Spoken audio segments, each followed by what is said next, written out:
So the new Superman trailer is full of secrets and hidden gems, but most are too fast to see at full speed. In this video, we're going to slow it down and walk you through step by step. So subscribe and let's get right into it. The opening throws us back to the 1978 classic. We've got Lois Lane, an actual journalist, interviewing Superman. Not Clark Kent, Superman himself, and she already knows who he is. The whole dynamic is flipped on its head thanks to this one change. They've clearly been shacking up for months by the nature of their relationship. This isn't the typical, oh no, my secret identity story. It's about a couple figuring out what that identity actually means for their relationship as Superman faces all kinds of new threats. Gunn isn't just throwing in this interview scene as a quick nod. He's giving it serious weight throughout the trailer. Some reports even say 12 minutes of screen time go to this single conversation, making up a tenth of the entire movie. They spent 2 whole days filming it to explore not just the chemistry between Clark and Lois, but the whole ideological struggle around Superman's role in society. Lois doesn't hold back. Once Clark gives her the interview, she goes in all and calls Superman out for overstepping his authority, specifically for illegally stepping into Baravia,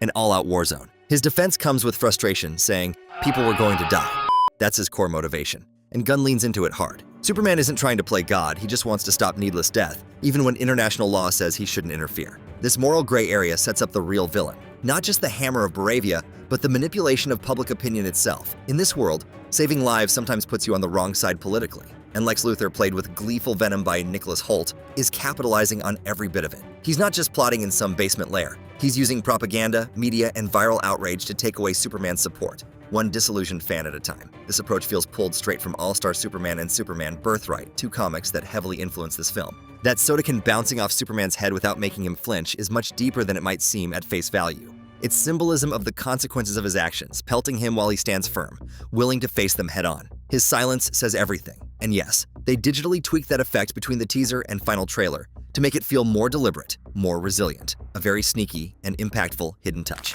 The Media Machine faces the Man of Steel. Next, we see the Daily Planet newsroom watching the whole thing unfold. Cat Grant, Steve Lombard, Jimmy Olsen, and even Jerry Siegel's grandsons show up in awesome cameos. These aren't random office workers. They're witnesses to Superman becoming a global controversy. Advanced military tech rolls into fictional countries. Baravia and Jarnpur, pulled right from DC Comics lore, become battlegrounds of ideals. And there's Superman caught in the middle, not as America's weapon, but as a symbol of impossible morality, trying to do right while everyone fights over who controls the story. Rick Flag Sr. appears, overseeing Superman's arrest, with Ultraman and the Engineer flanking him. This Ultraman isn't from another Earth, though. He's most likely a clone, a dark reflection created by Luthor to ruin Superman's reputation. Angela Spica, the Engineer, comes straight from the Authority comics. With her nanotech enhancements, she can shape and control machines at will. She's working directly for Luthor, and she's no ordinary background character. In one of the trailer's most unsettling moments, she tears through the Fortress of Solitude alongside Ultraman, destroying not just Kryptonian architecture, but everything Superman holds sacred.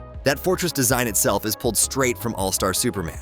Clean, crystal structures filled with callbacks from Superman robots to Kryptonian tech. But Luthor breaks in, messes with the data, and turns Krypton's legacy into a weapon. It's similar to what Mysterio pulled in Far From Home, except Luthor isn't chasing fame. He wants to crush hope itself. Then comes the visual gut punch. Superman crashes into the ground, not victorious, beaten, humiliated, his suit gradually getting soaked in sewer water. A random bystander reaches out to help him up. That's when John Williams' iconic theme hits you right in the feels, not as a victory score, but as a moment of resilience. This single scene tells you everything about Gunn's Superman. His true strength isn't his power, it's what he inspires in others, by always getting up after being knocked down. The story gets even more complex the deeper you look into this trailer. Mirrors and manipulation. We left Superman rising from that crater, bruised but standing, with help from an ordinary person. The symbolism couldn't be clearer. Gunn is grounding Superman in humanity, not in perfect strength or being looked up to as a godlike being, but in someone who struggles and builds a community. This theme continues as we dive into the Ultraman situation. This character, never named directly in the trailer, wears a black suit and battles Superman across multiple locations. The clues are everywhere. Lex Luthor watches everything unfold with quiet satisfaction because he's the mastermind.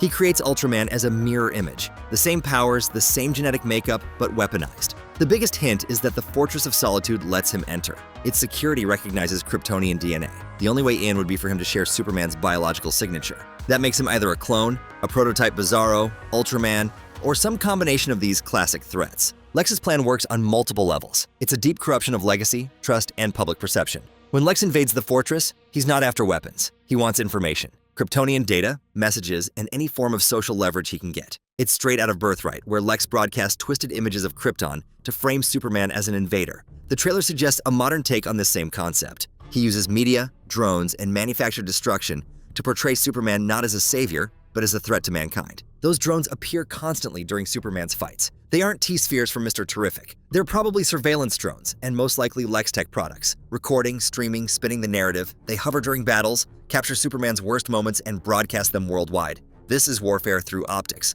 which brings us to the Hammer of Baravia. This armored figure with heat vision, super strength, and the Baravian sun emblem isn't just another villain, he's a narrative weapon. The rumors are that he's actually Ultraman in disguise. Lex creates the identity, dresses him in patriotic symbols, and unleashes him on Metropolis. Why? So that when Superman gets involved overseas, the enemy can strike American soil and make it look like Superman started the whole mess. That would explain why some people are already so anti-Superman. The Hammer is seen attacking a corporate building branded with Choco's cookies, famously Martian Manhunter's favorite snack in the comics. This isn't just a fun Easter egg. The building's playful interior design with cookies and milk waves gets completely destroyed on camera. The perfect headline practically writes itself: Superman triggers dessert factory destruction, corporate heroes and family ties. Lex knows how to create spectacle. Every explosion and rescue is carefully staged. It all connects to a bigger web of corporations: Stag Industries, LexCorp, and LordTech.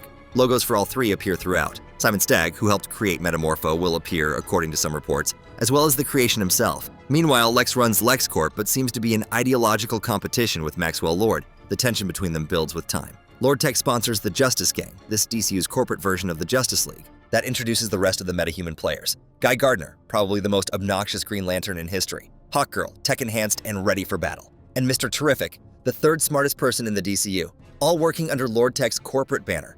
But watch closely. Mr. Terrific appears in scenes separate from the team. You get the feeling he might be the one to eventually switch sides, with many fans saying he'll investigate the situation and ultimately decide to help Superman. This could explain why Peacemaker Season 2 shows the Justice Gang looking for a new member, because Terrific has already left them. That storyline, his defection, could start in this movie before being explored elsewhere. We can't make a video like this without getting into the details of Krypto's appearance. This isn't just a cute cameo. Krypto appears throughout the trailer, standing beside Superman, defending the Fortress of Solitude, and even being watched by Mr. Terrific. Here's the twist, though. He's not actually Clark's dog. He belongs to Supergirl. Reports say Millie Alcock makes a brief appearance as Supergirl, and Superman is just dog-sitting for her.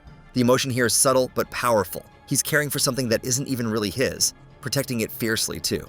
Krypto becomes both comic relief and emotional anchor, but one that isn't even meant to be there, in some ways. The Fortress invasion scene hits harder because of that. Engineer, Ultraman, and Lex swoop in like vultures. They wreck the robots. They ransack the halls, and Lex, standing tall, accesses the Kryptonian console, almost certainly twisting Jor-El's messages into anti-Superman propaganda. It transforms the fortress from a sanctuary to a crime scene, with Krypto being the last line of defense. Visually, the trailer overflows with lots of little references. Metropolis skies have that stained glass quality from All-Star Superman. The color palette shifts from warm to cold depending on who's winning. The city skyline blends retro-futurism with 1960s optimism twisted into modern chaos. Even the street names honor Superman legends: Ross Street for Alex Ross, and Wade Street for Mark Wade. These aren't random names. They're tributes to the character's legacy, the heart behind the shield.